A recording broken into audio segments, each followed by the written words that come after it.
नमस्कार सर्वांना. सर्वात प्रथम आत्ता सुरू असलेल्या गणेशोत्सवाच्या खूप खूप शुभेच्छा. आणि सगळ्यात मला आभार मानायचे आहेत आयोजकांचे. उद्योग बँक, माजी सेवक, सांस्कृतिक संघ सोलापूर आणि rotary club of Solapur MIDC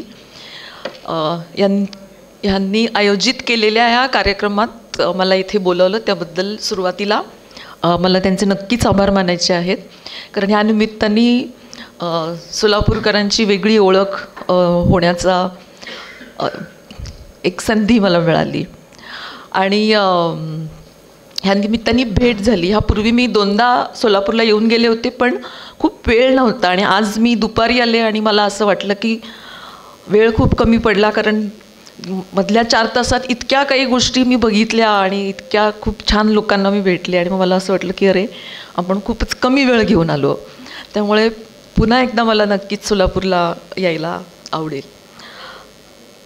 आजचा आपला विषय महिलांचं मानसिक आरोग्य हा विषय ठरल्यापासून मी ह्या विषयावर खूपच विचार करत होते की म्हणजे कारण हा विषय इतका मोठा आहे, इतका व्यापक आहे आणि कुठून सुरुवात करायची, त्याला इतके सारे धागेदोरे आहेत आणि इतके सगळे त्याला काय म्हणूया पैलू आहेत.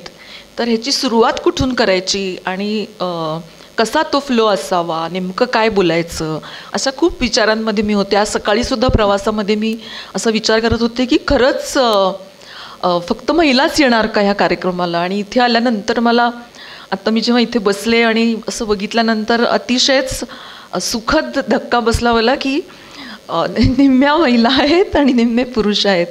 कारण नेहमी कुठली पण कार्यशाळा, एस्पेशली पालकत्व किंवा अशा कुठल्या तरी विषयावरची कार्यशाळा जेव्हा आयोजित केली जाते त्यावेळेला असे कोपऱ्यात पुरुष बसलेले असतात, बाबा लोक, आणि भरपूर सगळा अख्खा कार्यशाळा महिलांनी सगळ्या जागा व्यापलेल्या असतात. आणि त्यामुळे मला असं वाटलं की आजही असंच काहीतरी होणार, कुठल्याही सगळे पुरुष बायकांना इथे सोडतील आणि आम्ही आलोच असं म्हणून परत बरोबर 8:30ला घ्यायला येतील आणि पुन्हा म्हणतील की मी ड्युटी केली बघ, तुला सोडलं वगैरे असं म्हणते. पण बहुतेक प्रत्येकीने नवऱ्याला एकतर बांधून आणलेला आहे किंवा की नाही यायचंच म्हणून, किंवा स्वयंस्फूर्तीने सुद्धा काही जण नक्कीच आलेले आहेत. आणि हे इतकं सुखद आणि छान चित्र असतं असं बघणं, तर त्याची कल्पना तुम्हाला तिथे बसून येणार नाही. त्यामुळे कारण ही मी जास्त अनुभवते ते आत्ता इथे. तर सुरुवातीला असा पहिला डिस्क्लेमर मला द्यायचा आहे की महिलांचं मानसिक आरोग्य असं जरी असलं तरी याचा अर्थ महिलांनाच मानसिक आरोग्याचा विचार करायची गरज असते असा नाही. मानसिक आरोग्याचा विचार करायची गरज सर्वांनाच असते, सर्वांना, स्त्री पुरुष सर्वांनाच असते. आणि आपल्या पुढच्या चर्चेमध्ये सर्वांनी तो विचार करायचा म्हणजे काय करायचं ह्याच्यावर पण मी थोडंसं वेळ मिळाला तर नक्कीच बोलणार आहे. पण मानसिक आरोग्य हा मुळात मानसिक आरोग्य हा विषयच ॲक्च्युली उघडपणे न बोलण्याचा आहे. आणि त्यामुळे ना म्हणजे मला आयोजकांचे त्याच्यासाठी सुद्धा आभार मानायचे आहेत की मानसिक आरोग्यासारख्या विषयाला एका प्रतिष्ठित व्याख्यानमालेत एका सायकोलॉजिस्टला बोलवलं. हा पण एक फार मोठा विषय आहे, कारण मुळात ह्या विषयाला सुद्धा एक मानसिक आरोग्याबद्दल उघडपणे बोलत नाहीत, चर्चा करत नाहीत, माहिती करून घेत नाहीत. कित्येकदा असंच असतं की मानसिक आरोग्य नावाचं काही असतं हे पण कित्येक जणांना त्याची दखलसुद्धा घ्यायची नसते. आणि त्यामुळे हा सुद्धा ह्या निमित्ताने हा इतक्या उघडपणे चर्चेला जाणारा म्हणजे चर्चा करतो आहोत आपण, ही सुद्धा खूपच मी असं म्हणेन की आत्ताच्या काळामधली खूप महत्त्वाची गोष्ट आहे. कारण जितकं आपल्या शारीरिक आरोग्याला महत्त्व आहे तितकंच आपल्या मानसिक आरोग्याला नक्कीच महत्त्व आहे. तर महिलांचं मानसिक आरोग्य याच्यामध्ये पहिली मी मगाशी सांगितलं तसं की फक्त स्त्रियांनाच गरज असते असं नाही, आपल्या सगळ्यांनाच ह्या गोष्टीची डेफिनेटली गरज असते. आणि तिचा विचार हा नक्कीच बारकाव्याने नक्की आणि अतिशय जाणीवपूर्वक करायला पाहिजे. आपण स्त्री आणि पुरुष असं जेव्हा एक विभागणी येते आपल्या डोळ्यासमोर, तेव्हा पुरुष असं म्हटलं की आपल्या मनामध्ये काही शब्द येतात, राईट? की स्ट्रॉंग असा शब्द येतो, किंवा काय येतो अजून शब्द, कडक शिस्तीचे असा शब्द येतो, रागीट असा शब्द येतो, ताकदवान असा शब्द येतो. असे बरेच शब्द येतात. तुमच्या पण मनामध्ये आता येत असतील. पुरुष असं म्हटलं की आपल्या मनामध्ये कशी विशेषणांची खूप सारी मालिका येते. तसं स्त्रिया म्हटलं की पण येते. मायाळू, प्रेमळ, सहनशील, त्याग, ना, महिलांनी त्याग करायला पाहिजे, महिलांनी ॲडजस्ट करायला पाहिजे, सहनशील असायला पाहिजे, आणि त्यांनी लाजाळू असायला पाहिजे. नंतर शी शुड नो हर लिमिट्स. असं खूप महिलांच्यासाठी सुद्धा खूप असे शब्द आपल्याला डोळ्यासमोर येतात. आणि कळत नकळतपणे आपण सगळेच जण, स्त्रियासुद्धा आणि पुरुषसुद्धा त्या चौकटीत राहून म्हणजे तसंच त्याचे जोपासण्याचा प्रयत्न करतात आपली प्रतिमा. म्हणजे मी उदाहरणार्थ, पुरुष एखादा असतो त्याला रडायची परवानगी नसते, असं एक आहे. म्हणजे असं काही म्हणजे नियम नाही आहे, पण असं आपण ठरवलेलं आहे की त्यांनी भावना व्यक्त करायच्या नाहीत, त्यांनी रडायचं नाही. आणि असं जेव्हा एखादा पुरुष रडतो तेव्हा तो काय बाईसारखं रडतो असं बोललं जातं, राईट? आणि त्याचे पुरुषांच्या मानसिकतेवर खरं म्हणजे खूप नकारात्मक परिणाम होतात. कारण सगळेजण जशी ही प्रतिमा जपण्याचा प्रयत्न केला जातो, तसं स्त्रिया किंवा पुरुष ह्या प्रतिमेत स्वतःला कुठेतरी जखडून ठेवतात. आणि त्या प्रतिमेत जखडून ठेवल्याचा पण आपल्या मानसिक आरोग्यावर परिणाम होत असतो. आणि तो कसा होतो ह्याचा खरं म्हणजे आत्ताच्या काळामध्ये विचार करण्याची गरज आहे. माझा इतक्या वर्षांमध्ये, मी जेव्हा इतकी वर्ष माझं क्लिनिक आहे पुण्यामध्ये आणि अनेक वर्ष मी ह्या क्षेत्रात काम करते आहे. अनेक ठिकाणी कार्यशाळा घेतल्या आहेत. कधी बाहेर, जसं तुम्ही ऐकलंत की मी ट्रेनिंग्स घ्यायला जाते. तर अनेक जणांशी त्या निमित्ताने संपर्क येत असतो आणि अनेक गोष्टींमध्ये बोललं जातं. पण महत्त्वाची गोष्ट मला इथे नमूद करायची आहे की माझ्या क्लिनिकमध्ये मदत घ्यायला येण्याचं जर प्रमाण बघितलं, किंवा कुठल्याही क्लिनिकमध्ये एखाद्या मानसोपचार तज्ज्ञाच्या किंवा माझ्यासारख्या प्रॅक्टिस करणाऱ्या एखाद्या व्यक्तीच्या, तर बायकांचं प्रमाण हे खूप असतं. असं का? हा खरा मुद्दा आहे. म्हणजे बायकांकडे काही अशा क्षमता आहेत असं मला वाटतं. तसं त्यातली एक मदत मागण्याची क्षमता ही एक बायकांकडे अतिशय उत्तम आहे असं वाटतं माझ्या अनुभवावरनं. कारण माझ्या क्लिनिकमध्ये खरंच खूप विविध वयोगटातल्या मुली, बायका, त्याच्याही 60च्या पुढच्या बायका, अगदी 70च्या पुढच्यासुद्धा बायका अशा येत असतात आणि त्या बोलत असतात. तर बायकांकडे अतिशय एक महत्त्वाची आपण असं म्हणूया की क्षमता असते, ते म्हणजे कनेक्ट करण्याची, जोडलं जाण्याची एक खूप सुंदर क्षमता, किंवा नाती जोडण्याची. आपण असं बघतो ना की कितीतरी गावांमध्ये मी असं बघितलेलं आहे, किंवा की अनेक कुठल्याही ऑफिसेसमध्ये सुद्धा पटकन कुठला तरी एक गट बायका गोळा करतात. म्हणजे आपण हळदी कुंकवापासून जरी बघितलं, महिला मंडळ असतं, अशा पटकन त्या एक गट गोळा करतात. कारण ती एक सहज क्षमता बायकांमध्ये असते. बायकांमध्ये सहजपणे जोडलं जाण्याची किंवा सहजपणे व्यक्त होण्याची एक क्षमता बायकांमध्ये असते. सहजपणे समजून घेण्याची, एम्पॅथी ज्याला आम्ही म्हणतो, ती अतिशय सहजपणे एकमेकांना, म्हणजे एम्पॅथी म्हणजे समजून घेणं, तुझ्या मनात काय चाललंय हे मला ओळखता येण्याची क्षमता, ही बायकांमध्ये खूप सहजगत्या आणि अतिशय सहजपणे आपल्याला दिसते. आणि अशा अनेक जेव्हा आपण क्षमता आहेत बायकांमध्ये असं बघतो, किंवा सहजपणे बायका एखाद्या व्यक्तीला माफ करू शकतात, किंवा सहजपणे एखाद्या गोष्टीचा त्याग करू शकतात, किंवा सहजपणे त्या ॲडजस्ट करू शकतात. असं आपण जर बघितलं तर अशा ह्या सगळ्या क्षमता खूप छान आहेत खरं म्हणजे, आणि त्या आत्ताच्या काळामधल्या अत्यंत अत्यावश्यक असलेल्या गोष्टी आहेत. त्या अशासाठी मी म्हणते, किंवा फ्लेक्झिबिलिटी अतिशय महत्त्वाची क्षमता आहे की जी मानसिक आरोग्याला मदत करते. पण आत्ताच्या काळामध्ये ती अशासाठी महत्त्वाची ठरते कारण ह्या सगळ्या गोष्टींचा आता मानसशास्त्रात एका वेगळ्या पद्धतीने अभ्यास केला जातो आहे. गेल्या 25 वर्षांमध्ये मानसशास्त्रामध्ये, 25-30 वर्षांमध्ये असं मी म्हणेन की एक सकारात्मक मानसशास्त्र अशी एका गोष्टीविषयी खूप अभ्यास केला जातो आहे. म्हणजे इतकी वर्ष मानसशास्त्र असं म्हटलं की आपण असं बघायचो की प्रॉब्लेमविषयी खूप विचार केला जायचा. म्हणजे रागाचा, डिप्रेशनचा, एन्झायटीचा असा सगळा काय विचार त्या काळात म्हणजे आधीच्या ह्याच्यामध्ये केला जायचा.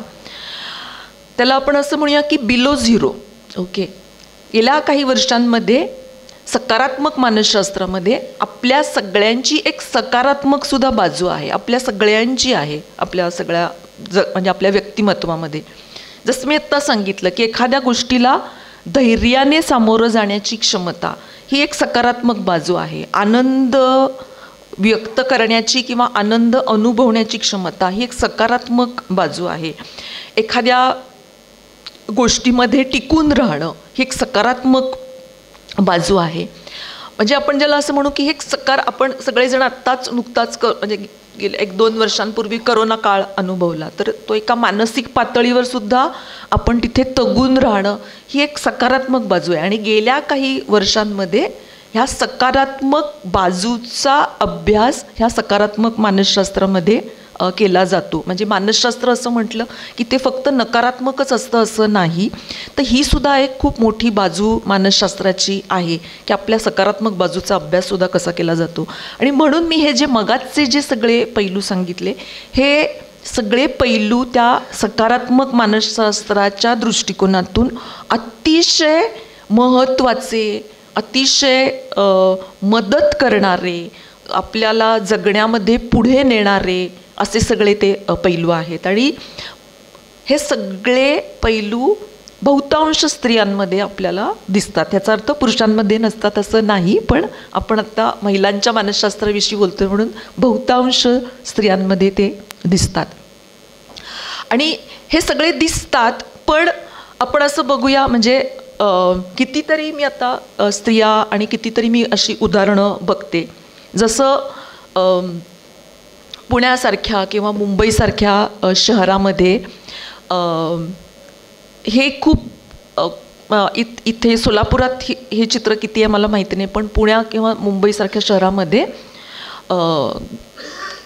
एकंदरीत घटस्फोटांचं प्रमाण खूप आहे. आणि त्या घटस्फोट झाल्यामुळे सिंगल पेरेंट्सचं प्रमाण खूप आहे, असा एक शहरी भागातला एक विषय आहे. आणि मी असं बघितलेलं आहे की अनेकदा अनेक स्त्रिया सिंगल पेरेंट असतात आणि they don't decide to get married. ते पुन्हा लग्न करत नाहीत आणि त्यांच्या एका मुलाला, 2 मुलांना, जे काही त्यांची मुलं असतील त्या एकट्याच वाढवतात आणि नोकरी करतात, घर सांभाळतात, सगळं त्या एकट्याच करत असतात. तुलनेने पुरुषांचं प्रमाण याच्यामध्ये कमी असतं. आता ह्याचा अर्थ पुरुष कमकुवत आहेत आणि स्त्रिया खूप ताकदवान आहेत असा अजिबात नाही. त्याची खूप वेगवेगळी शास्त्रीय मानसशास्त्रीय कारणं आहेत आणि त्याच्यामध्ये आपल्याला जायचं नाही. पण चित्र असं बऱ्याचदा तसं दिसतं की एकट्या स्त्रिया असं खूपदा धैर्याने त्या पुढे जात असतात. म्हणजे ही एक आपण असं म्हणूया अतिशय खूप सकारात्मक बाजू झाली की आपल्या आलेल्या लाईफ सिच्युएशनला सामोरं जाण्याची एक मोठी क्षमता ह्या स्त्रियांमध्ये दिसते आणि अत्यंत ताकदवान असं आपल्याला त्यांच्याकडे बघून वाटतं. द वे ते त्या सगळं त्यांचं जगणं ज्या पद्धतीने मॅनेज करत असतात. आणि या सगळ्या ह्याच्यामध्ये हे चित्र जेव्हा आपण जेव्हा बघत असतो त्यावेळेला हे सगळे पैलू एका बाजूला असताना मला नेहमीच असा प्रश्न अनेक स्त्रियांना विचारावासा वाटलेला आहे की मग ह्याच्यामध्ये तुम्हाला स्वतःचा विचार करायला वेळ मिळतो का?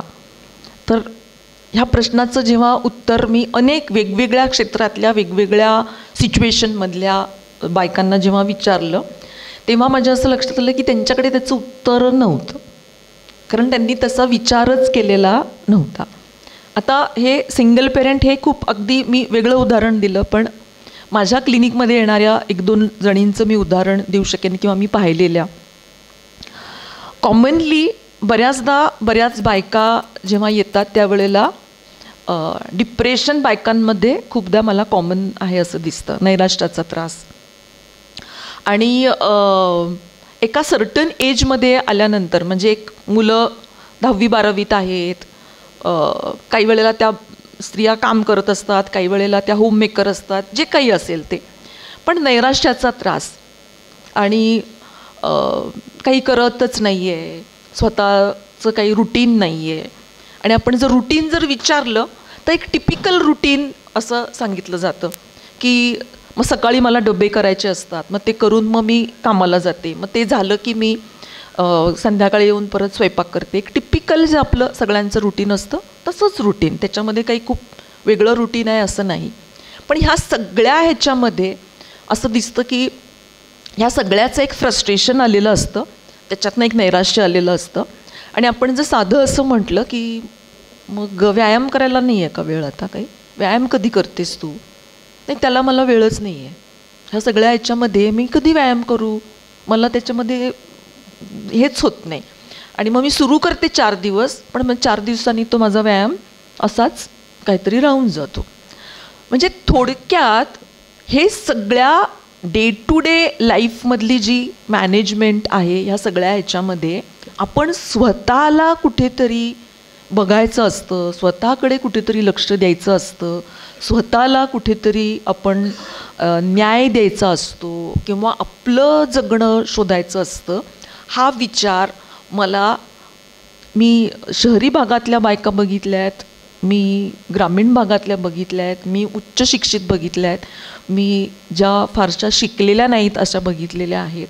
ह्या कुठल्याही स्त्रीकडे आपण स्वतःचा काहीतरी विचार करायचा असतो, ह्या गोष्टीचाच विचार मला आढळलेला नाही आहे.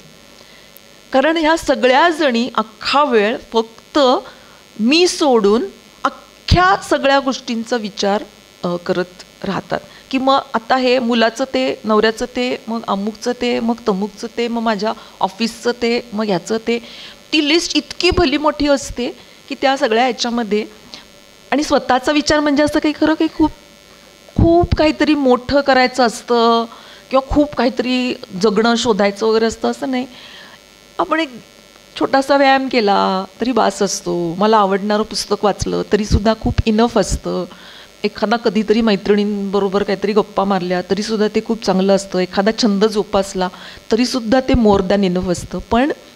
पण ह्या सगळ्याला ह्या सगळा जो मी सगळा शिक्षित, उच्च शिक्षित, काही शिकलेल्या नाही आहेत, कुठलाही सोशिओ इकॉनॉमिक क्लास, अत्यंत उच्चभ्रूपासून अतिशय ज्यांच्यामध्ये की अगदी डे टू डे रोजगारावर काम करणारी बाई असेल, कुठल्याही याच्यामध्ये हा विचार दिसत नाही. आणि त्यामुळे माझा म्हणजे ह्या निमित्ताने असं मला म्हणायचं आहे की जी मगाची आपण जी विशेषणं डोळ्यासमोर आणली तर ती सगळी डोळ्यासमोर आणून जर बघितली, म्हणजे उदाहरणार्थ सहनशीलता. सहनशीलता ही खरंच आजच्या काळामध्ये म्हणजे आवश्यक असणारी गोष्ट आहे. कारण आपल्याला आपल्या सहनशीलता अशासाठी गरजेची की अनेक गोष्टी आपल्या मनासारख्या नाही घडत आत्ताच्या जगामध्ये. त्यामुळे आपण थोडंसं सहनशील असणं, आपला फ्रस्ट्रेशन टॉलरन्स थोडासा चांगला असणं ह्याची खरंच आत्ताच्या काळामध्ये खूप गरज आहे. कारण ही गोष्ट आपल्याला आपलं मानसिक आरोग्य टिकवायला मदत करत असते. पण ती सहनशीलता म्हणजे आपण असं म्हणूया की एका बाजूला मी अशी सगळी मुलं बघते की ज्यांच्यामध्ये असा फ्रस्ट्रेशन टॉलरन्स खूप कमी आहे, किंवा अशा अनेक व्यक्ती बघते की ज्यांच्यामध्ये फ्रस्ट्रेशन टॉलरन्स खूप कमी आहे आणि मग त्यामुळे व्यसनाधीनतेचं प्रमाण वाढलं आहे, मोबाईल ॲडिक्शनचं प्रमाण वाढलेलं आहे. त्यामुळे असे काहीतरी म्हणजे ज्याच्यामध्ये आपण म्हणजे अशी आपण म्हणतो ना की एक धरसोड, हा कोर्स केला तो कोर्स केला, ही नोकरी केली ती नोकरी केली, असं काहीतरी झालेलं आहे. असे काहीतरी प्रॉब्लेम्स आहेत की ज्याच्यामुळे लो फ्रस्ट्रेशन टॉलरन्समुळे, कमी सहनशीलतेमुळे, आणि एका बाजूला खूप सहनशीलता. आणि नुसतीच खूप सहनशीलता नाही, पण त्या सहनशीलतेचं मी सहनशील आहे कारण मी स्त्री आहे आणि मग मी सहनशील असलं पाहिजे आणि मग मी असंच असायला पाहिजे, ह्याच्यामध्ये राहण्याचा अट्टाहास. आणि म्हणून मला असं वाटतं की आपल्याला, कुठल्याही स्त्रीला आपण कोणत्या बाबतीत सहनशील असायला हवं आणि कोणत्या बाबतीत असायला नको ह्याचा विचार करण्याची मला असं वाटतं की गरज आहे. आणि ते जेव्हा ठरवता येईल तेव्हा कदाचित आपण असं म्हणूया की थोडासा का होईना मी मला स्वतःला न्याय देते आहे ह्याची कुठेतरी सुरुवात होईल. कारण त्याच्याशिवाय म्हणजे जोपर्यंत कुठली पण स्त्री हा आपल्या स्वतःच्या गरजांचा आणि आपल्या स्वतःच्या जगण्याचा किंवा आपल्या स्वतःच्या असण्याचा जोपर्यंत थोडंसं प्राधान्य देऊन जोपर्यंत विचार करत नाही तोपर्यंत मग एक टिपिकल डायलॉग असतो ना, हां ठीक आहे जाऊ दे, एवढंच काय, मग झालं, आत्ताच्या पुरतं सोडून दे, ओके, असं करत करत काय फरक पडतो. ही सगळी आपण समजूत घालणारी वाक्य सहनशीलता आपली अमाप. आणि ती सहनशीलता अशी गोष्ट असते की ती किती पण आपण वाढवू शकतो, किती पण आपण ठरवू तितकं ते आपण वाढवू शकतो. आणि त्याला ही सगळी वाक्य खूप मदत करतात. तर मला असं म्हणायचं की हा एकच पैलू समजा आपण घेतला आणि आपण असं म्हणलं की मी काय सहन करणार आहे आणि काय करणार नाही.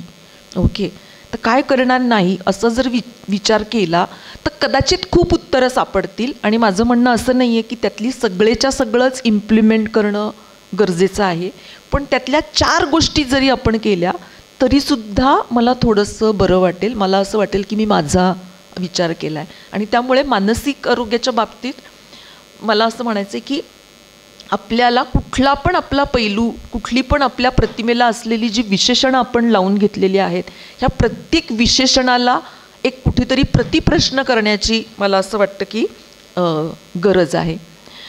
किंवा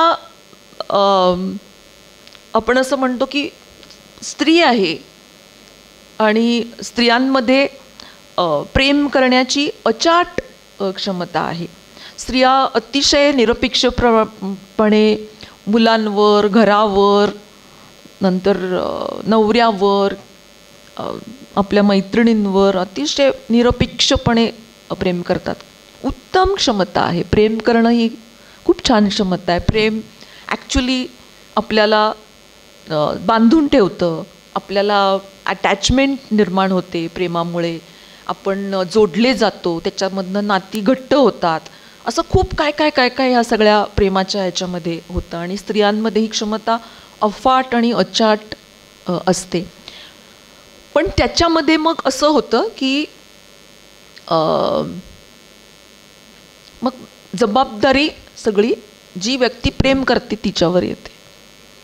मी प्रेम करते आहे त्यामुळे मग हे मी करायला पाहिजे, because I love him, because माझ्या मुलाला मी नाराज नाही करू शकत, बिकॉज नाही असं कसं, म्हणजे असंच करायला पाहिजे ना. मग आणि समजा कधीतरी ह्या सगळ्या ह्याच्यामध्ये एखादी गोष्ट, म्हणजे त्याच्यामध्ये प्रेमामध्ये असं असतं, प्रेमाच्या ह्याच्यामध्ये एक, आणि कुठली पण गोष्ट, म्हणजे आता हे प्रेमाविषयी मी बोलते म्हणून मग असं होतं की प्रेम म्हणजे काय, तर प्रेम म्हणजे समोरच्या व्यक्तीने नाराज न होणं, अशी एक प्रेमाची एक रूल नकळतपणे होतो. आणि मग समोरची व्यक्ती कधीतरी छोट्या, मग तो मुलगा असेल, नवरा असेल, कुणी पण असेल, ती जर व्यक्ती अगदी थोड्याशा काहीतरी कारणाने नाराज झाली तर त्रास प्रेम करणाऱ्या व्यक्तीलाच जास्त होतो. कारण मग असं वाटतं की आपलं प्रेम कमी पडलं का, आपण काहीतरी कमी पडलो का हे सांगायला, शिकवायला, बोलायला किंवा काहीतरी त्याच्यावर संस्कार करायला, मुलगा असेल तर, मुलगी असेल तर. म्हणजे प्रेम करण्याची क्षमतेत असणं ही जरी एका बाजूनी खूप चांगली, महत्त्वाची, उत्तम अशी जरी गोष्ट असली तरीसुद्धा दुसऱ्या बाजूनी त्याचं ओझं जेव्हा निर्माण होतं आहे तेव्हा आपल्याला विचार करायला पाहिजे की आपण प्रेम करतोय म्हणजे नेमकं काय करतो आहोत. म्हणजे आपण प्रेम करतोय म्हणजे समोरच्या व्यक्तीच्या सगळ्या भावनांची जबाबदारी आपण घेतलेली आहे का, किंवा मग एकदा जरी ती व्यक्ती नाराज झाली तर आपण लगेच स्वतःलाच दोषारोप करायला लागतो आहोत का, किंवा मग काही एखादी गोष्ट बिनसली, काहीतरी भांडण झालं तर त्याची जबाबदारी मग फक्त आणि फक्त माझीच आहे का. तर ही जी प्रेम करण्याची क्षमता उत्तम आहे आणि त्या सगळ्या ह्याच्यामध्ये ती नक्कीच भरभरून वापरावी, ती क्षमता कमी करावी असं माझं म्हणणं नाही आहे. कारण पुन्हा एकदा मी असं म्हणेन की आत्ताच्या काळामध्ये अतिशय महत्त्वाची गोष्ट आहे, कारण खरंच आपण बघतो आजूबाजूला की लोक कुणाचाच विचार करत नाहीत, कुणाबद्दलच फारसं म्हणजे इतकी आत्मकेंद्री किंवा अशी स्वतःच्याच ह्याच्यामध्ये स्वार्थी अशी लोकं दिसत आहेत. सो खूप गरज आहे आत्ता आपल्याला एम्पथी असणं, प्रेम असणं किंवा लोकांचा विचार करणं किंवा असं काही लोकांपर्यंत पोचणं, ह्या सगळ्याची खरं म्हणजे खूप चांगली गरज आहे चांगला समाज निर्माण होण्यासाठी. पण हे करत असताना त्या प्रेमाचं जर ओझं होत असेल आणि ते प्रेम आपल्याला कॅरी करताना असं वाटत असेल की बापरे हे खूप होतं आहे मला आता हे सगळं सांभाळणं, कारण मग समोरच्या माणसाचा मूड सांभाळणं ही पण माझीच जबाबदारी, त्याला खुश ठेवणं ही माझीच जबाबदारी, त्याचं हे करणं ही माझीच जबाबदारी, अमुक करणं ही माझीच जबाबदारी. तर हे जेव्हा होतं आहे त्यावेळेला प्रेमाचं जर ओझं झालं असेल माझ्या सगळ्या जगण्यामध्ये तर मी माझ्या प्रेम करण्याच्या क्षमतेला प्रश्न विचारायला पाहिजे किंवा मी ते तपासून बघायला पाहिजे की मी प्रेम करते म्हणजे काय करते, आणि त्या निमित्ताने मी हेल्दी प्रेम करायला पाहिजे. मी असं म्हणत नाही मग आता प्रेम करू नका, मग आता तुटक वागा, मग आता कुणी पण काही म्हणालं की लक्ष देऊ नका, मी नाही प्रेम करणार, असं माझं अजिबात इथे म्हणणं नाही आहे. कारण आपल्याला टोकाची कुठलीच ह्या टोकाला जायचं नाही आहे आणि ह्या टोकाला जायचं नाही आहे. पण मग हेल्दी प्रेम करणं काय आहे हे मात्र आपल्याला समजून घेण्याची गरज आहे. हेल्दी प्रेमातली काय असू शकते देवाणघेवाण, हेल्दी प्रेम करण्यामध्ये मी माझं स्वत्व टिकवणं काय असतं, मी माझी इंडिव्हिज्युअलिटी टिकवणं हे काय असतं, माझी मतं मांडणं हे काय असतं, किंवा ॲक्सेप्टन्स प्रेमामधला हा काय असतो, किंवा प्रेमामधला आदर हा काय असतो, प्रेमातलं काळजी घेणं हे काय असतं. मग हेल्दी प्रेम म्हणजे काय हे मात्र मग मी नक्कीच मला असं वाटतं की शिकायला पाहिजे. म्हणजे प्रेम हे जर भावना म्हणजे प्रेम करण्याची क्षमता ही जर बघितली तर मग प्रेम तपासून बघायचं आहे मला, तर मी हेल्दी प्रेम करायला शिकायला पाहिजे. कारण मी अनेक उदाहरणं बघितलेली आहेत, अनेक म्हणजे अनेक, की मग प्रेमापोटी करत जाणं आणि मग त्याचा कधी इतका अतिरेक होतो की मग डिप्रेशन येतं किंवा मग एकदम टोकाला जातात काही जणी, मग एकदम कडवटपणा येतो, मग एकदम खूपच रागराग चिडचिड भांडणं ह्या टोकाला जातात, किंवा मग खूप दिवस प्रेमामुळे मी खूप गोष्टी सहन केल्या आणि मग त्याचा उद्रेक झाला. हे होणं पण काही खूप छान गोष्ट नाही आहे. म्हणजे आपल्याला हेल्दी प्रेम काय आहे, नात्यातलं हेल्दी प्रेम काय आहे हे मला असं वाटतं की शिकण्याची किंवा समजून घेण्याची गरज आहे. आता प्रेम हा शब्द मुळात नात्यांच्या संदर्भातच बोलला जातो आणि नातं असं म्हटलं की अनेक प्रकारची नाती तिथे येतात. मग त्याच्यात सासूबरोबरचं नातं आलं, सुनेबरोबरचं नातं आलं, नवऱ्याबरोबरचं नातं आलं, मुलांबरोबरचं नातं आलं, अशी अनेक नाती येतात. आणि ह्या प्रत्येक नात्यामध्ये मी असं नक्की म्हणेन की प्रेम हे असतंच. अनेक क्लिनिकमध्ये माझ्या अनेक नातेसंबंधांचे प्रश्न घेऊन अनेक कुटुंब येतात आणि त्याच्यात विविध नात्यांवर चर्चा केली जाते. म्हणजे मी त्यातले काही काही उदाहरणं मला अगदी नक्की सांगायला आवडतील. म्हणजे सासू सुनेचं मधले ताणतणाव, हा माझ्या क्लिनिकमध्ये सासू सुनेचे ताणतणाव घेऊन येणारे बरेच जण आहेत. एक साधारण 5-1 वर्षांपर्यंत बऱ्याचशा सुना यायच्या. आता गेल्या 1-2-3 वर्षात सासवा पण यायला लागल्यात, आधुनिक सासवांमुळे, की आमच्या घरामध्ये असं असं झालेलं आहे. किंवा पूर्वी सासवा यायच्याच नाहीत, आता सासू आणि सुनेला माहिती असतं की ही पण संजोतकडे जाते आणि मला पण संजोतकडे जायचं आहे, त्यामुळे ते वेगवेगळे येतात पण ते येतात. असं चांगली गोष्ट आहे, चांगल्या पद्धतीने चर्चा करून. कारण ह्याच्यामध्ये असं आहे, समुपदेशनामध्ये एक अतिशय महत्त्वाची गोष्ट अशी असते की आम्ही कुणाची बाजू नाही घेत. ओके, एक. आणि दुसरी गोष्ट अशी की म्हणजे एक तर चूक बरोबर नाही ठरवत, फक्त आत्ता बोलण्यासाठी किंवा समजावण्यासाठी मी हा शब्द वापरते.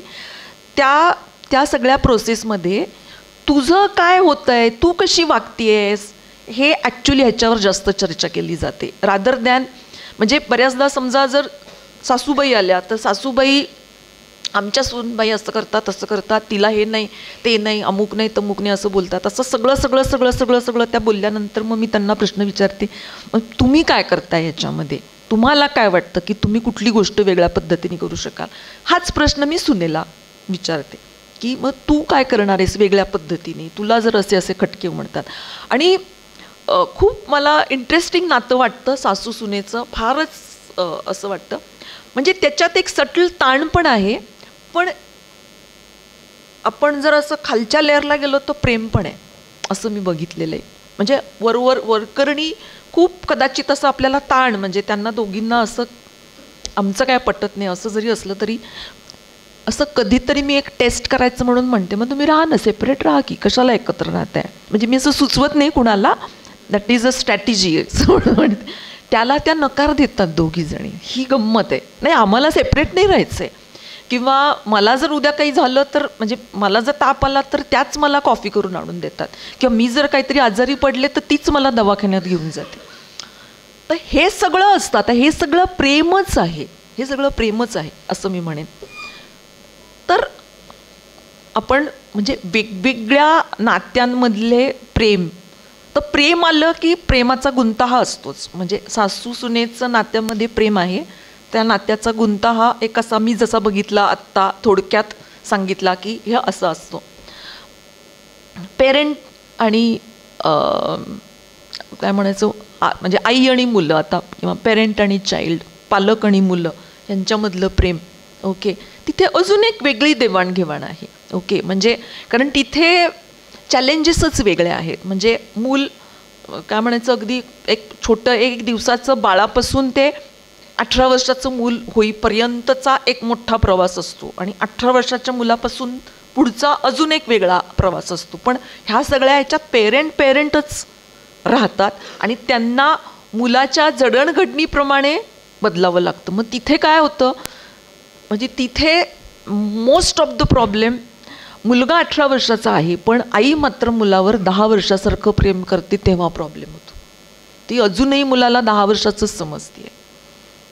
मुलगी म्हणजे हा पुन्हा मी खूप घराघरात बघितलेला प्रश्न आहे. मुलगी सासरी गेलेली आहे, आता हल्ली लोक सगळेच जण काही म्हणजे सासरी असे नाही जात, मुलगी नवऱ्याच्या घरी गेलेली आहे. पण आपण अजूनही तिला कॉलेजमधनंच ती आता आल्यानंतर ती जेवली का आणि अमुक झालं का आणि तू तमुक केलंस का, असं काहीतरी करण्यामध्ये आपण काळजीच करतोय. आपल्याला काळजी सोडता येत नाही आहे, प्रेमच आहे. पण मग आपल्याला कुठपर्यंत काळजी करायची आहे. म्हणजे मुलगा माझा 18 वर्षाचा झाला तरी मी अजून 10 वर्षाच्याच मुलासारखं त्याच्याकडे बघायचं आहे का. मुलगी सासरी जाऊन तिचं घर चालवायला लागली आहे तरीसुद्धा मी अजून तिची तशीच काळजी घ्यायची आहे का. पुन्हा एकदा मी म्हणते की हे प्रेमच आहे, पण ते खरंच हेल्दी आहे का. हा खरा प्रश्न आहे. आणि मग प्रेम असल्यामुळे त्याची पुढची मोठी गोष्ट त्या सगळ्या प्रेमाच्या गोष्टीमध्ये अशी होते, जेव्हा प्रेम येतं तेव्हा त्याचं समर्थन केलं जातं. कारण मी असं म्हणते, मी प्रेमानेच करते ना हे सगळं. मी काय तिला म्हणजे तिला मी फोन करते, माझी मुलगी सासरी गेली आहे, मी फोन करते, पण मग आता आम्ही इतकी वर्ष आम्ही बरोबरच होतो ना, आम्ही प्रेमानेच करते ना हे सगळं, असं म्हणून मग त्याचं समर्थन पण केलं जातं. पण अशी जेव्हा गुंतवणूक ती जिथे कसं असतं की शेवटी हे एक लाईफ ट्रान्झिशन आहे, आणि त्या लाईफ ट्रान्झिशनमध्ये आपल्याला काही काही गोष्टी ह्या म्हणजे मुलांनी, जसं आपण ते खूप पोएटिक आहे, असं फार कवी कल्पनेसारखं ते बोलल्यासारखं वाटेल तुम्हाला, पण जशी घरट्यातनं पिल्लं उडून जातात एखाद्या पक्ष्याची, ॲक्च्युली तसंच अपेक्षित आहे, तसंच आपल्यासुद्धा जगण्यामध्ये अपेक्षित आहे. म्हणजे पक्ष्यांची पिल्लं नंतर ते ओळखतात नाही ओळखतात, हा प्राणी जगतात काय होतं माहिती नाही मला, पण आपल्याला पण हेच अपेक्षित आहे की मूल 18 वर्षाचं झालं, 20 वर्षाचं झालं तर त्याची जबाबदारी किंवा तिची जबाबदारी ही तिनीच घ्यायला पाहिजे. ह्या सगळ्या प्रेमाच्या गुंतवणुकीला काय म्हणायचं आहे, आपलं चालूच आहे, आपलं प्रेम न संपणारं. आपण म्हणतो ना की अरे आता ही तुझी जबाबदारी आहे, तू आज स्वयंपाक काय करायचं ही तुझी जबाबदारी आहे, तू मुलाला कसं सांभाळायचं ही तुझी जबाबदारी आहे, आता तुला रोज तू कसं काय करायचं ही तुझी मदत देणं ओके, पण आपण जेव्हा जबाबदारी घेतो ह्या प्रेमाला काय म्हणायचं हे आपण आता ठरवण्याची गरज येते. इथे विविध वयोगटातले स्त्री पुरुष मला दिसत आहेत, त्यामुळे मुलांच्या बाबतीत हा जो गुंता होतो तो कदाचित आजच्या सगळ्या जगामध्ये कदाचित पूर्वी खूप मुलं होती म्हणून होत नव्हता, पण आता एकच मुलं असतं, 2च मुलं असतात, म्हणून मग खूपच त्याच्याच भोवती जग फिरतं की काय, असा एक मला प्रश्न पडतो. आणि तर हा प्रेमाचा गुंता नको आहे व्हायला, आपल्याला प्रेमच राहावं, त्याचा गुंता नको आहे व्हायला, त्याचं ओझं नको आहे व्हायला, त्याची अशी ओढाताण नको आहे व्हायला, त्याचं अति काळजीत नको आहे रूपांतर व्हायला, त्याची अति जबाबदारी नको आहे व्हायला. असं काहीही होत असेल तर ते हेल्दी, ते प्रेमच आहे पण ते हेल्दी प्रेम नाही. आणि म्हणून मला असं वाटतं की स्त्री किंवा पुरुष कोणी असेल, महत्त्वाचं असं आहे की मला ती हेल्दी प्रेम हे मला असं वाटतं की शिकण्याची किंवा समजून घेण्याची खूप जास्त गरज आहे. प्रेमाच्याच ह्याच्यामध्ये आता महत्त्वाचा विषय म्हणजे नवरा बायको, आपला जोडीदार. म्हणजे आता ह्याच्यावर तर अख्खं पुढचं माझं वेळ संपून जाईल, इतके त्याचे पैलू आहेत, कारण ते पण नातं कितीतरी बदलत जातं. म्हणजे कुणाचा प्रेमविवाह असतो किंवा कुणाचं काही ठरवून लग्न झालेलं असतं, आणि आपण आता असं म्हणूया की लग्नापासून ते आपण एक पुढची किमान 40 वर्ष जेव्हा एखाद्या व्यक्तीसोबत राहतोय किंवा आपलं लाईफ शेअर करतो आहे, तेव्हा ह्या 40 वर्षाच्या प्रवासात खूपच काय घडामोडी घडतात, खूपच त्याला वेगवेगळे आस्पेक्ट असतात. पहिलं म्हणजे हा एक स्वतंत्र विषयच होईल, पण तरीसुद्धा आपण प्रेम ह्या गोष्टीवर आपण बोलतोय म्हणून थोडं मी त्याच्यावर वेळ देते. पहिलं म्हणजे एक पहिली ओळख, पहिली एक 3-4 वर्ष माझं म्हणणं आहे की ओळख, समजून घेणं, ॲडजस्टमेंट ह्याच्यामध्ये जातात. आता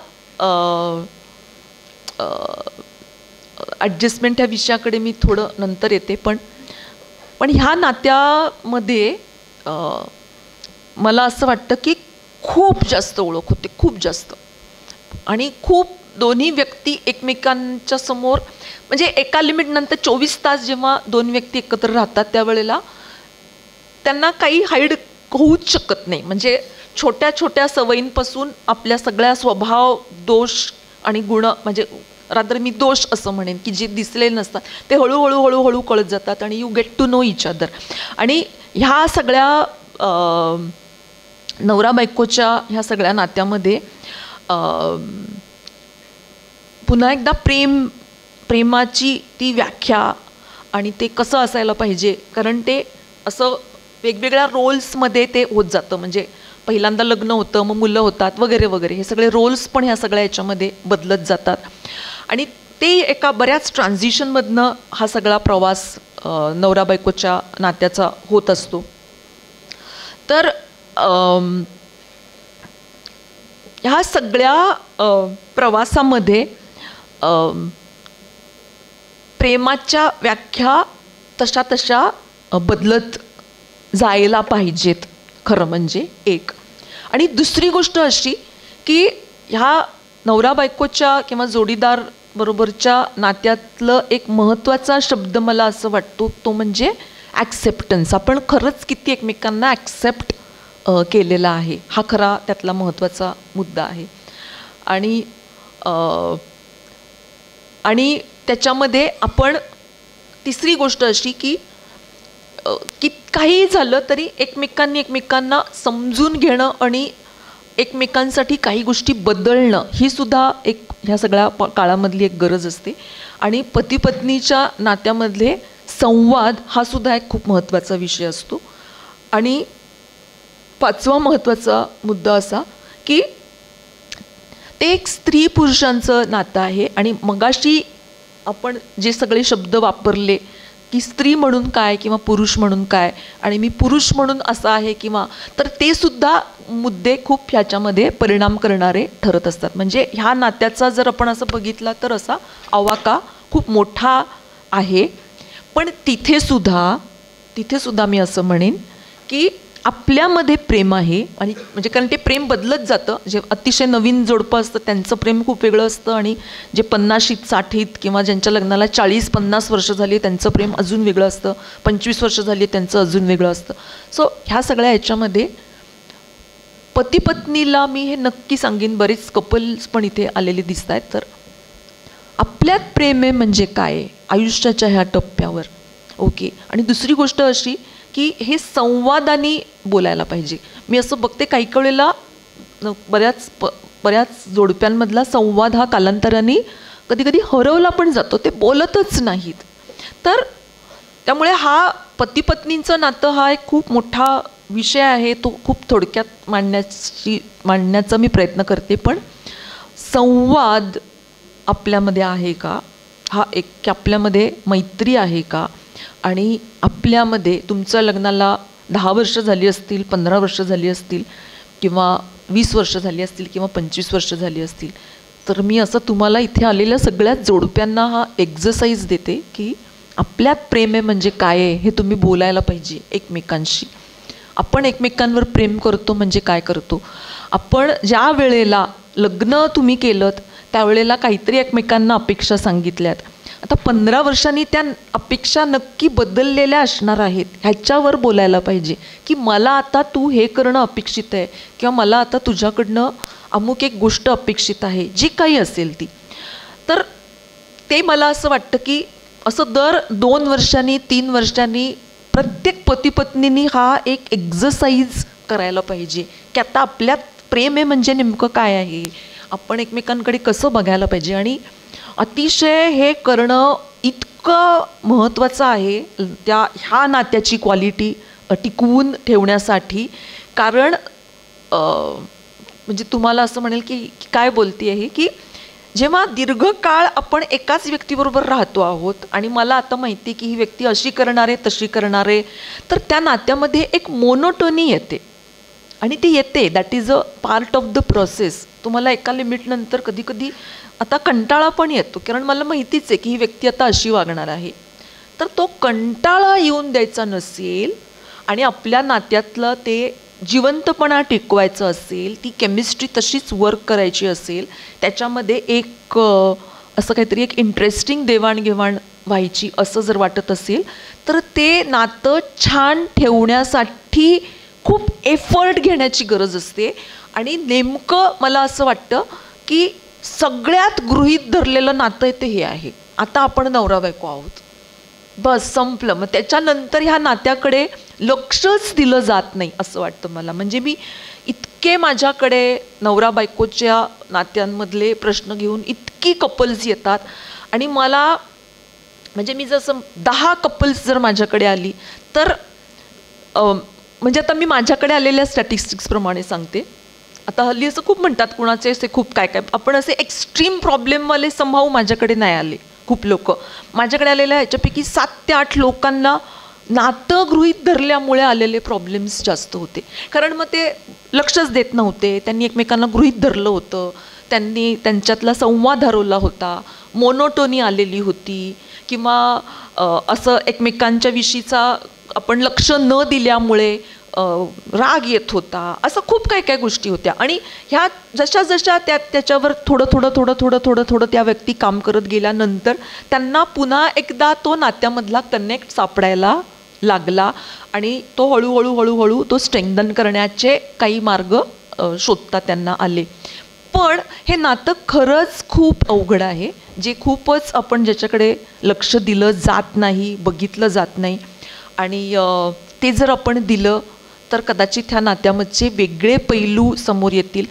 आपण हे सगळ्यांनी लक्षात ठेवलं पाहिजे. जसं मी मगाशी मुलाच्या बाबतीत म्हणले की 1 वर्षाचं मूल आणि 18 वर्षाचं मूल, तर हे व्हिजिबली दिसतं आपल्याला की ते बदललेलं आहे. कारण 1 वर्षाचं मूल वेगळं वागत असतं, 18 वर्षाचं मूल वेगळं वागत असतं, कारण ते मोठं झालेलं असतं. तसंच आपण पण जेव्हा एखादी व्यक्ती 25शीत लग्न करते तर ती 30शीत 35शीत बदललेली असते. कारण आपण पण बदलत असतो, आयुष्यभर आपण बदलत असतो. आणि त्यामुळे मला असं म्हणायचं की ह्या सगळ्या आपण जे बदलत जातो हे नवरा बायकोंनी फक्त फिजिकली, हां आता हिचे केस पांढरे झाले किंवा तो आता जाड झाला, असं ह्याच्या पलीकडे जाऊन पण आपल्याला ते शोधता आलं पाहिजे, बघता आलं पाहिजे आणि कनेक्ट मला असं वाटतं की करता आलं पाहिजे. सो कमिंग बॅक की कुठलंही नातं घेतलं तर त्याच्यामध्ये असलेली प्रेम करण्याची क्षमता, ओके, तर ते सासू सुनेचं असेल, ते आई मुलांचं असेल, पालक मुलांचं असेल, ते नवरा बायकोचं असेल, ते कुठलंही असेल, मैत्रिणींमध्ये सुद्धा ह्याच्यामुळे काही कळेला असे त्या ओझं होऊन येतात, आता ती नाराज आहे ती अमुक आहे.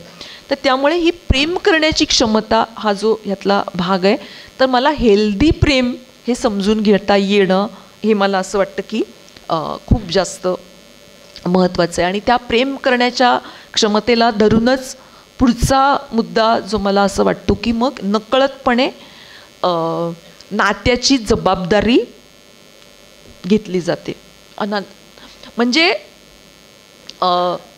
जनरली असं बिकॉज बायकांमध्ये पटकन बोलण्याची, पटकन व्यक्त करण्याची, पटकन भावना व्यक्त करण्याची, पटकन कनेक्ट होण्याची एक उपजत क्षमता आहे, किंवा पटकन एम्पथाईज करण्याची, पटकन सेन्सिटिव्ह असण्याची ही एक उपजत क्षमता आहे. आणि त्यामुळे आपण असं बघतो की घरामध्ये सुद्धा अनेक घरांमध्ये म्हणजे असं नाही आहे की पुरुष हे काम करत नाहीत, पण अनेक घरांमध्ये आपण असं बघितलं आहे की सेंटर पॉईंटला बायका असतात, की जसं त्या सगळ्यांची त्यांचा एक कनेक्ट असतो. म्हणजे कित्येक घरामध्ये मीडिएटर म्हणून सुद्धा बायका काम करत असतात, म्हणजे वडील आणि मुलांच्यामध्ये, किंवा लग्न झाल्यानंतर कित्येक जणांचं मी असं बघितलेलं आहे की नवऱ्याच्या भावंडांसोबत सुद्धा बायकांचा डायलॉग नवऱ्यापेक्षा कधीकधी हा जास्त असतो. म्हणजे नणंद आली तर तिला पालकची भाजी आवडते, तर तिने लक्षात ठेवलेली असते नवऱ्यापेक्षा. म्हणजे असे खूप छोटे छोटे बारकावे असल्यामुळे हे जोडलं जाणं हा सेंटरचा जो मुद्दा आहे हा, म्हणजे ही अफाट क्षमता आहे, ही अगदी खूप अफाट क्षमता आहे. पण हे करत असताना आपण त्याच्यामध्ये ती जबाबदारी घेऊ नये असं नाही आहे, पण ती जबाबदारी घेताना तिचं ओझं न होता मी कशी घेऊ शकेन हा खरा प्रश्न आहे. म्हणजे समजा उदाहरणार्थ मला काहीतरी त्रास होतो आहे आणि मला नंदेशी काहीतरी बोलायचं आहे, तर मला ते बोलता यायला पाहिजे. म्हणजे ह्याच्यामध्ये आपण ह्या सगळ्या माझ्या ह्याच्यामध्ये मला असं म्हणायचं आहे की आपल्या नात्यांमधले असू देत किंवा कुठलेही प्रश्न असू देत, हे मला संवादांनी सोडता येण्याची माझी क्षमता मला नक्कीच वाढवायला पाहिजे.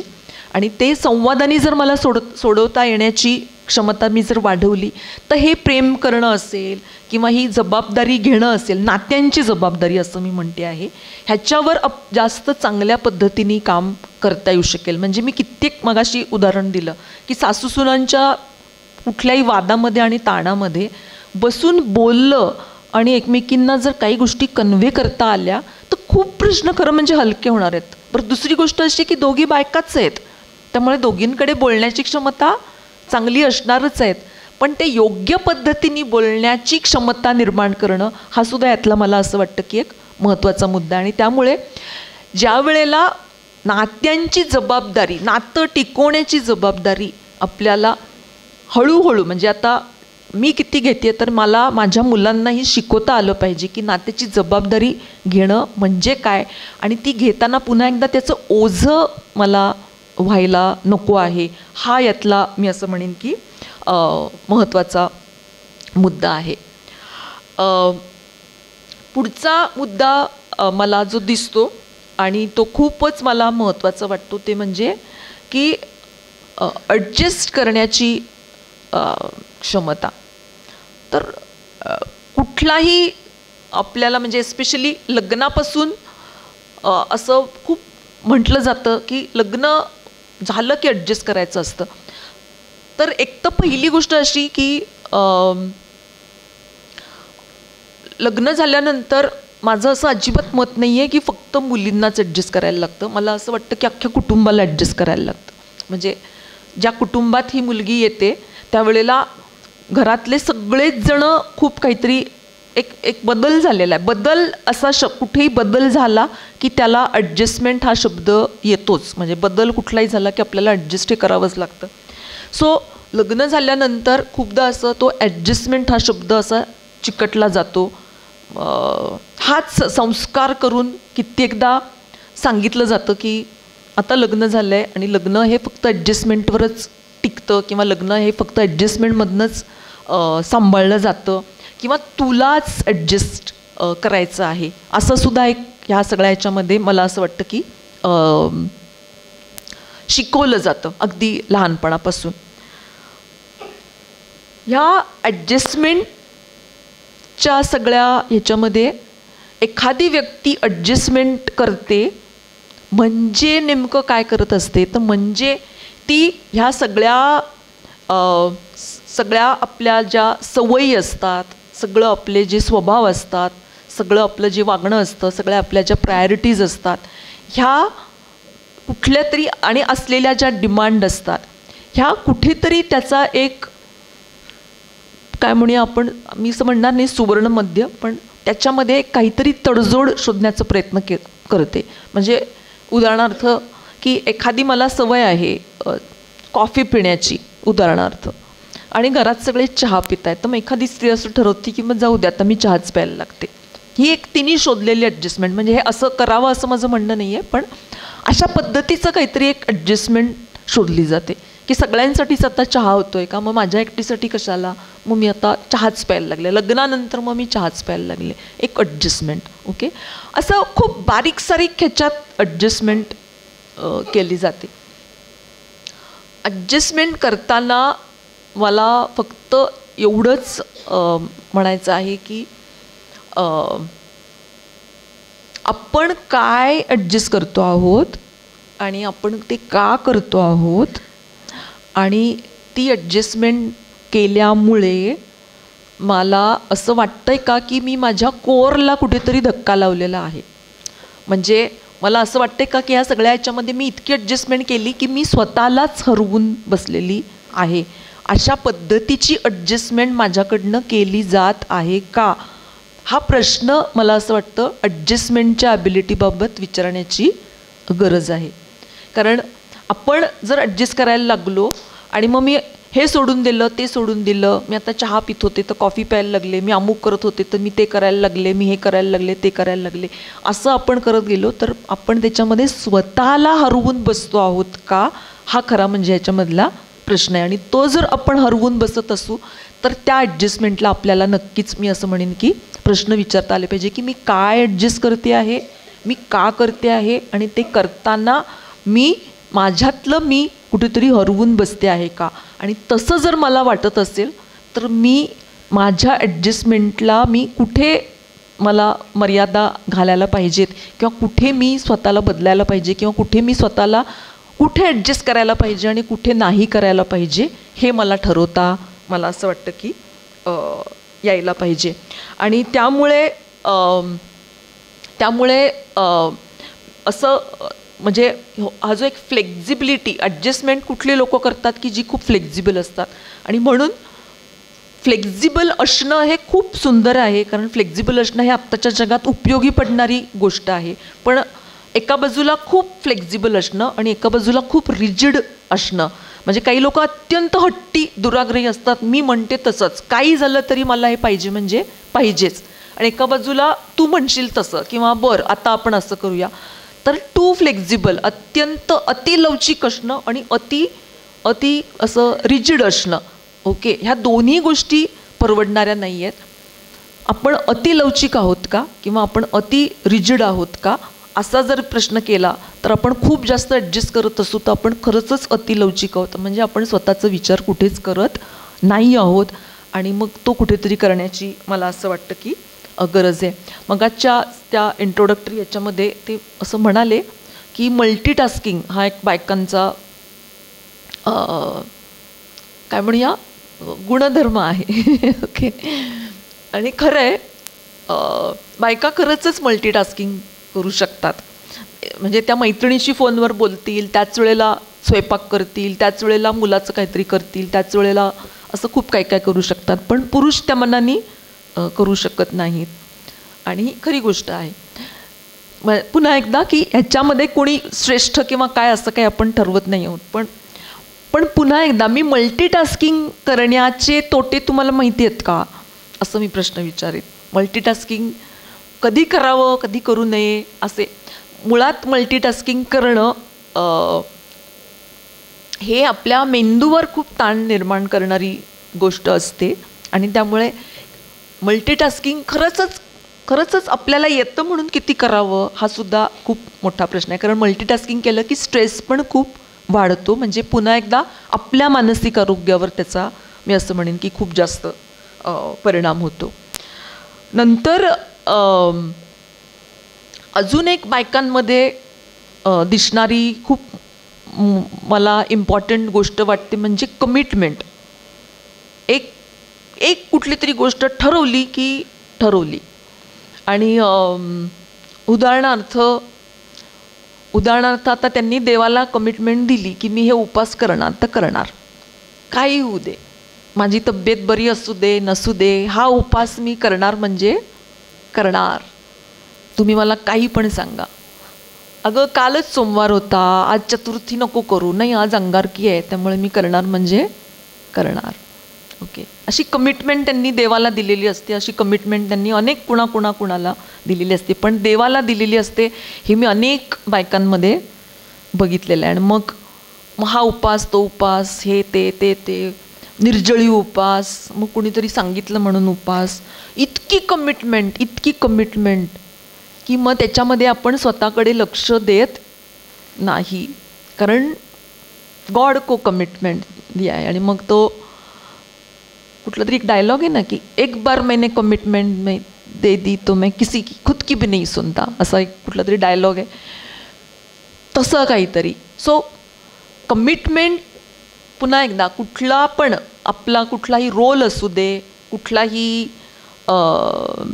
कुठलीही अशा पद्धतीचा एखादा उपास असू दे, आपण खरंच जी कमिटमेंट म्हणून पाळतो आहोत, खरंच ह्या कमिटमेंटचा पुन्हा एकदा त्याच्यामध्ये मी स्वतःकडे लक्ष देत नाही आहे का, हा ह्याच्यामधला मी असं म्हणेन की खूप इम्पॉर्टंट विषय आहे. की आपण मग स्वतःकडे लक्ष देत नाही, स्वतःच्या हेल्थकडे लक्ष देत नाही, असं काहीच केलं जात नाही.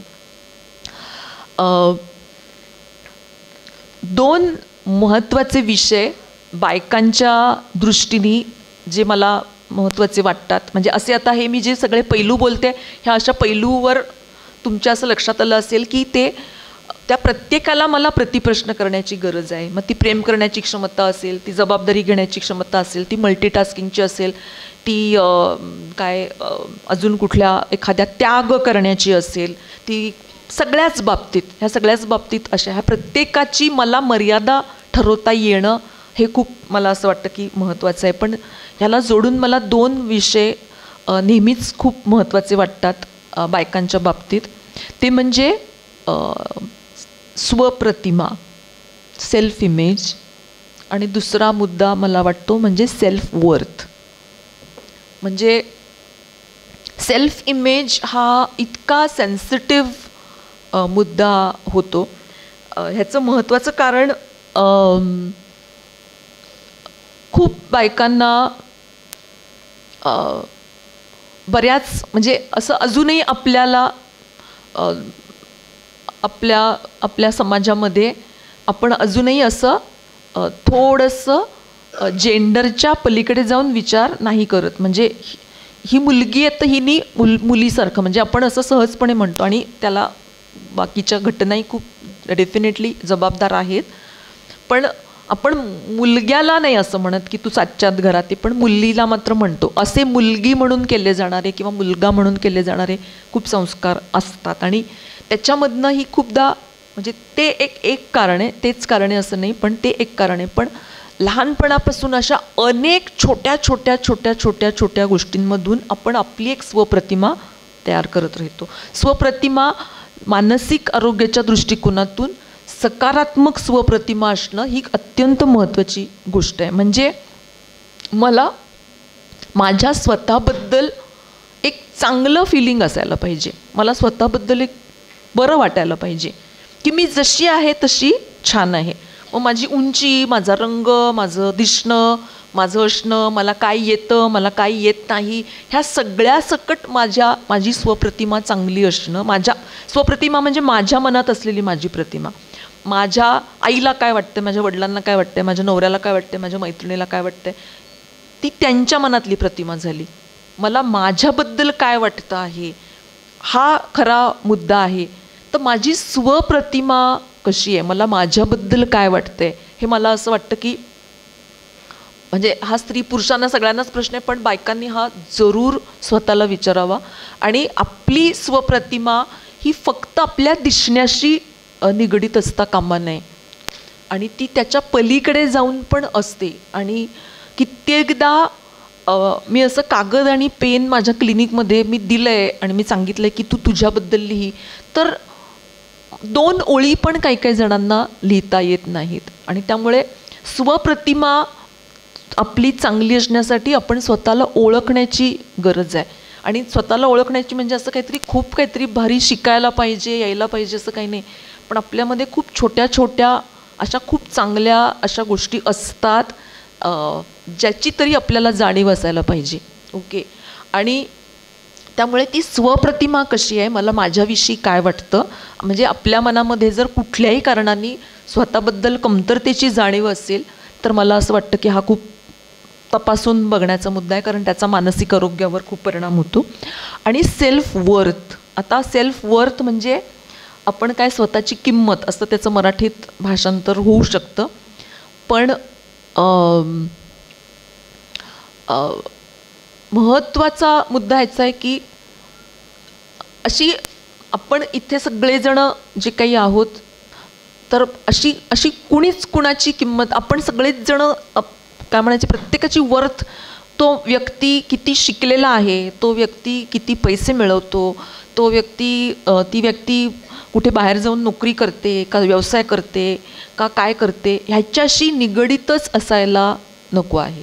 ओके. आपण जे आहोत ते आहोत, म्हणजे मला माझ्याबद्दल असंच वाटायला पाहिजे. सो समजा म्हणजे मी असं आता सेल्फ वर्थ ही कशी अवलंबून असते ह्याचं मी एक छोटं उदाहरण देते. तर कित्येक पुन्हा हे मी बायकांकडनंच ऐकलं आहे, आणि बायकांची सेल्फ वर्थ कशी दुसऱ्यांच्या ओपिनियनवर अवलंबून असते ह्याच्यासाठी मला हे उदाहरण द्यायचं आहे, आणि हे फक्त बायकांमध्येच मी बघितलेलं आहे. मग मी पुरणपोळ्या केल्या होत्या, आणि मग पुरणपोळ्या केल्या असं माझी क्लायंट सांगत होती. मी पुरणपोळ्या केल्या होत्या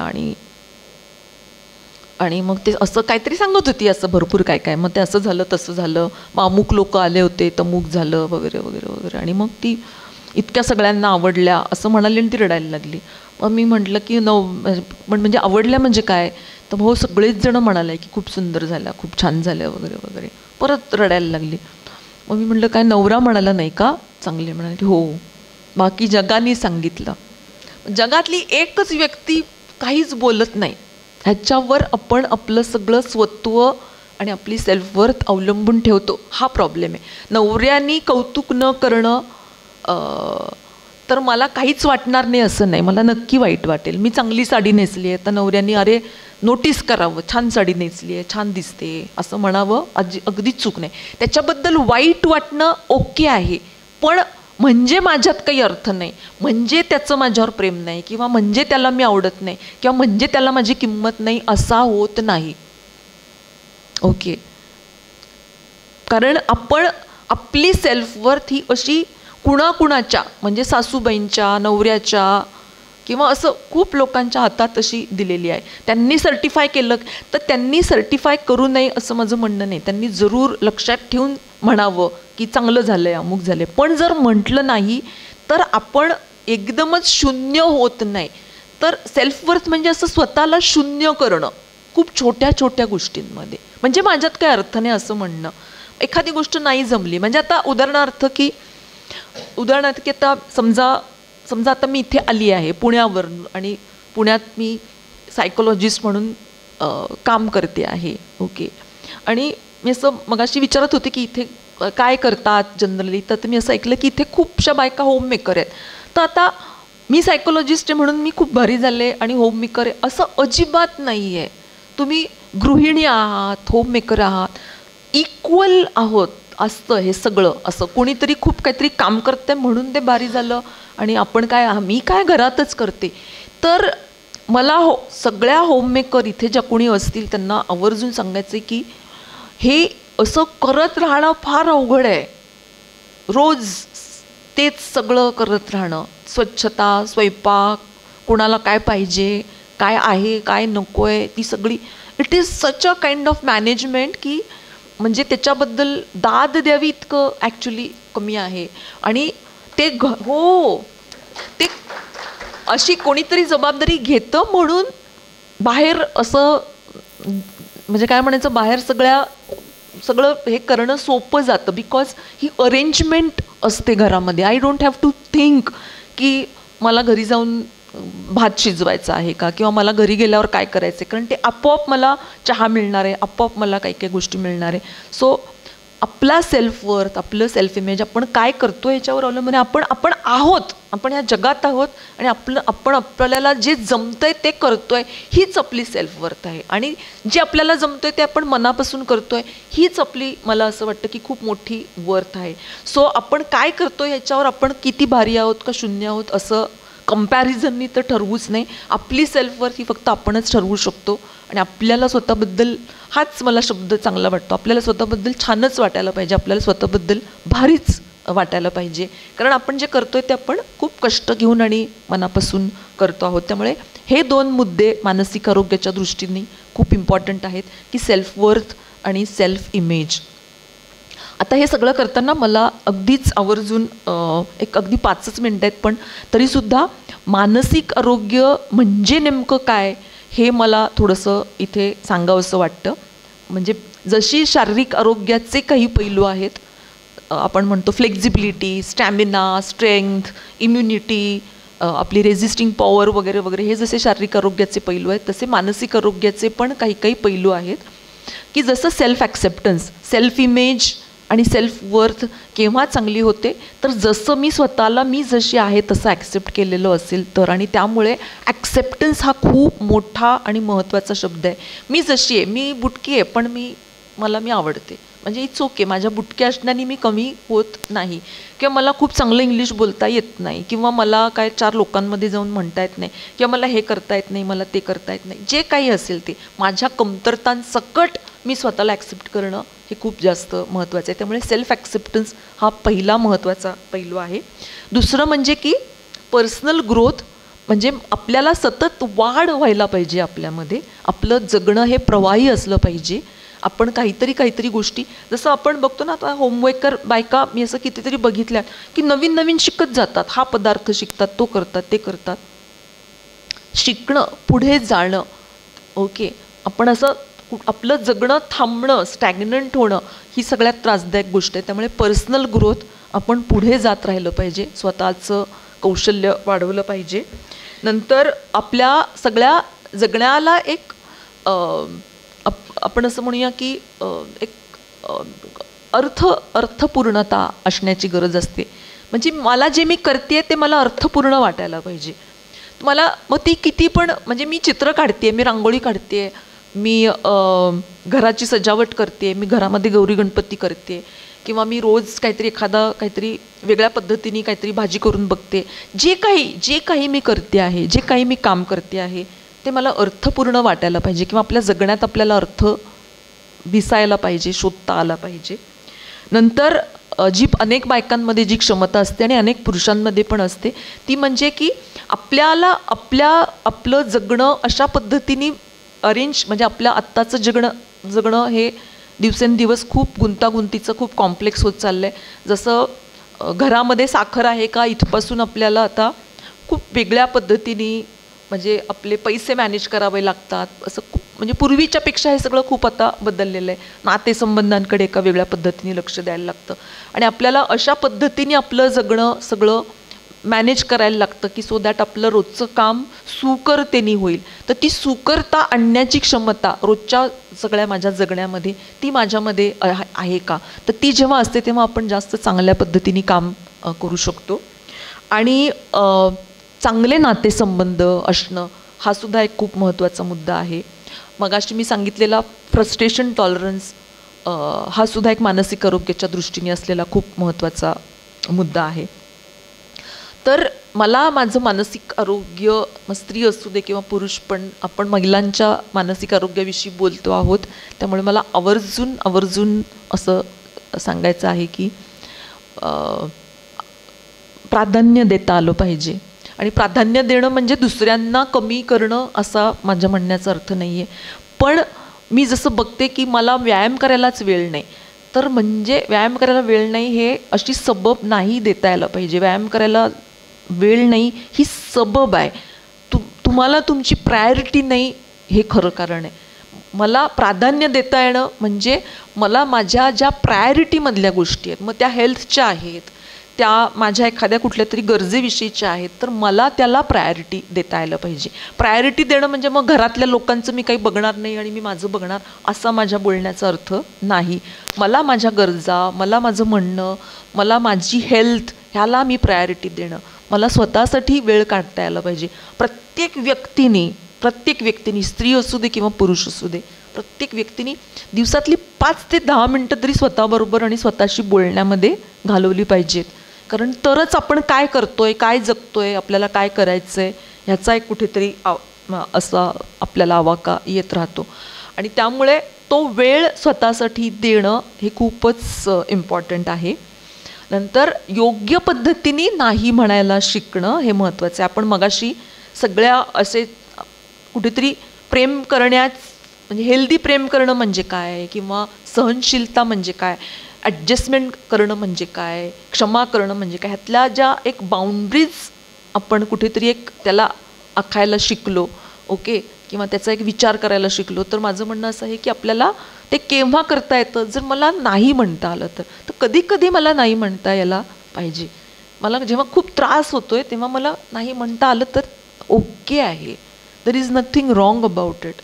माझं खूप डोकं दुखतंय, मला खूप ताप आला आहे आणि माझा मुलगा मला म्हणतो चहा करून दे, तर मी नाही म्हणलेलं चालतं. तिथे मी प्रेमाची परीक्षा द्यायला जायला नको आहे की आता तो त्याला काय करणार.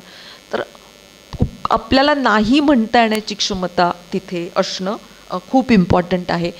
नंतर चांगलं मानसिक आरोग्य ठेवण्यासाठी सर्वांनी व्यायाम करण्याची गरज आहे. रोज अर्ध्या तासाचा तरी व्यायाम हा करायलाच, फिजिकल व्यायाम मी सांगते, कारण फिजिकल व्यायाम जेव्हा करतो त्यावेळेला नॅचरल जे हार्मोन्स बॉडीमध्ये क्रिएट होतात त्यांनी नैराश्य कमी व्हायला मदत होते. सो असे नॅचरल हार्मोन्स क्रिएट करण्यासाठी रोज व्यायाम करायला पाहिजे, अर्धा तास तरी. आणि भावनांची काळजी घ्यायला पाहिजे. आपल्याला जगण्यात आपण सगळेच जण आता कुणाचे लाईफ तुम्ही घेतलं तरी असंच आहे की शेवटी आपण रोज रोज रोज रोज त्याच गोष्टी करत राहतो. एखादी होममेकर असते, ती गृहिणी असते, ती रोज सकाळी उठते, ह्या गोष्टी करते. एखादी नोकरी करणारी असते, ती सकाळी उठते, ते असं एक शेवटी आपल्या सगळ्यांच्या ह्याच्यामध्ये खूप मोनोटोनी असते. आणि त्यामुळे ती मोनोटोनी घालवायला क्रिएटिव्हली काहीतरी कशामध्ये तरी स्वतःला गुंतवणं हे पण खूप इम्पॉर्टंट आहे. की एखादी हॉबी असणं आपल्याला, मग ती छोटीशी हॉबी असली तरी चालेल. तर ॲक्च्युली ना हा विषय खूप मोठा आहे. हे मी असं म्हणेन की ट्रेलरपेक्षासुद्धा, म्हणजे ट्रेलरसुद्धा खूप मोठा असू शकतो. इतकं मी कमीच बोलले असं मला वाटतं आहे. आणि खूप व्यापक आहे आणि त्याचे खूप पैलू आहेत. आणि त्याचं अगदीच म्हणजे मोजक्याच मुद्द्यांवर आणि खूपच थोडक्यात हे सगळं मांडण्याचा आणि ते धागेदोरे जोडण्याचा आम्ही प्रयत्न केलेला आहे. मला आता ॲक्च्युली असं आवडेल, कारण 8:30 वाजले, तर हां, तर तुम्ही काही प्रश्न विचारलेत तर आपण त्याच्यावर उत्तरं देणं जास्त. हां,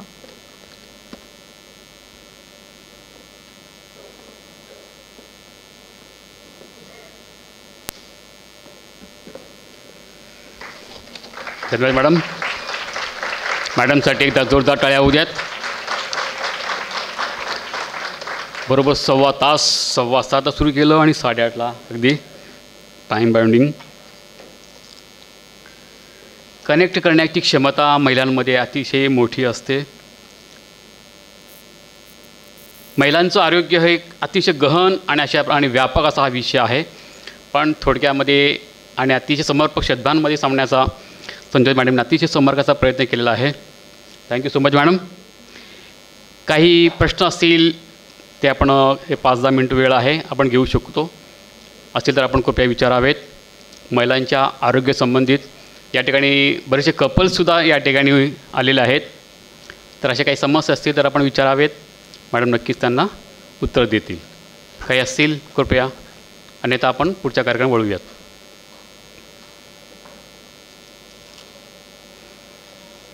commitment, personal growth, self image आणि सेल्फ वर्थ अशा बऱ्याचशा गोष्टींच्या विषयी आणि स्त्रियांमध्ये असलेल्या विविध पैलूंच्या विषयी मॅडम बोलल्या. आपलं जगणं पाहणं गरजेचं आहे. प्रसंगी नाही म्हणणं पण त्यांना जमलं पाहिजे, तरच त्यांना पर्सनल ग्रोथ शक्य होऊ शकेल. प्रेम करणं गरजेचं आहे, पण हेल्दी फ्रेम असणं तेवढंच गरजेचं आहे, असंही मॅडम म्हणाल्या. Thank you so much madam. आपण गृहिणी किंवा होममेकर हा शब्द बऱ्याच वेळा उल्लेखलेला आहात.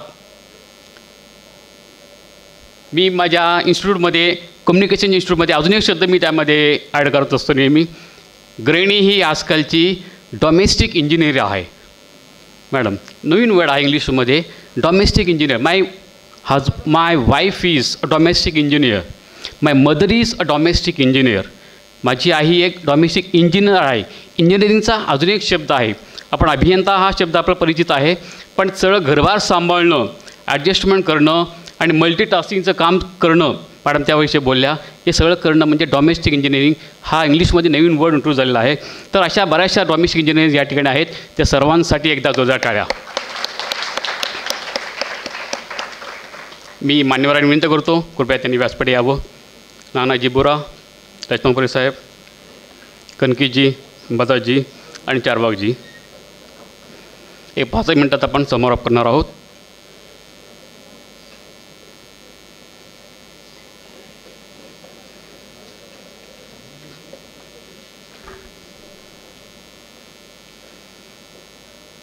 मी रोटरी क्लबच्या अध्यक्षांना विनंती करतो,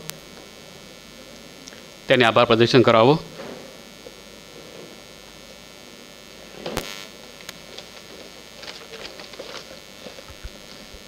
नमस्कार.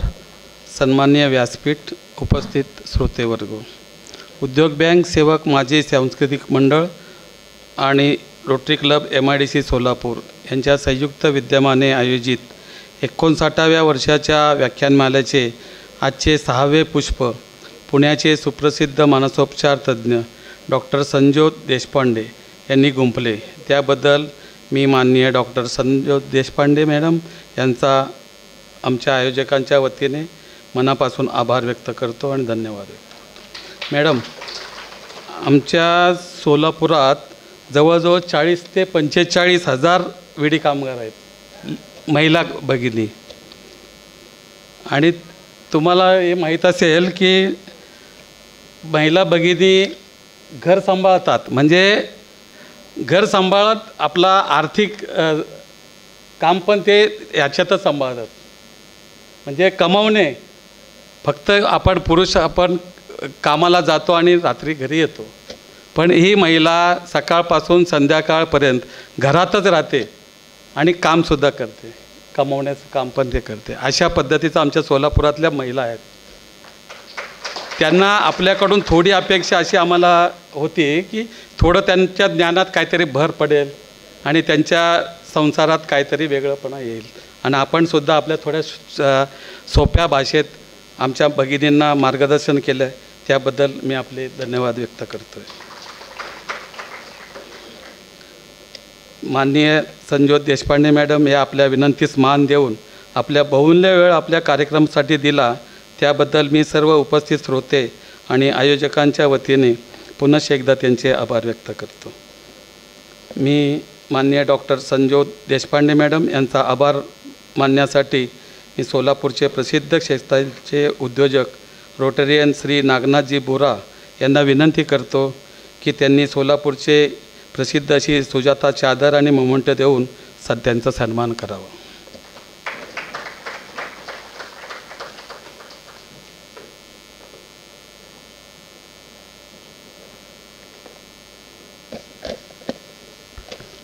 सोलापूरची प्रसिद्ध अशी सुजाता प्रवासी चादर आणि सोलापूरच्या सादरीपासून बनवलेलं मोदी जॅकेट नक्कीच आम्ही सोलापूरची मॅडमना आठवण राहा जाईल. उबदार अशी आठवण आहे सोलापूरची, नक्कीच आपल्याला आठवण. धन्यवाद.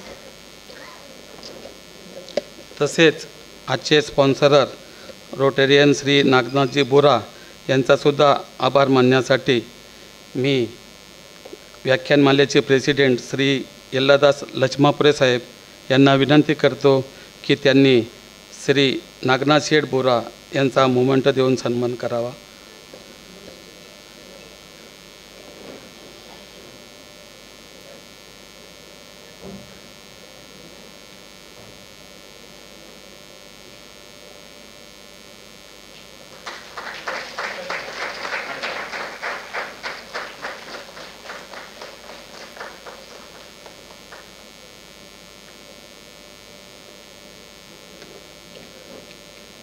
तसेच उपस्थित श्रोते,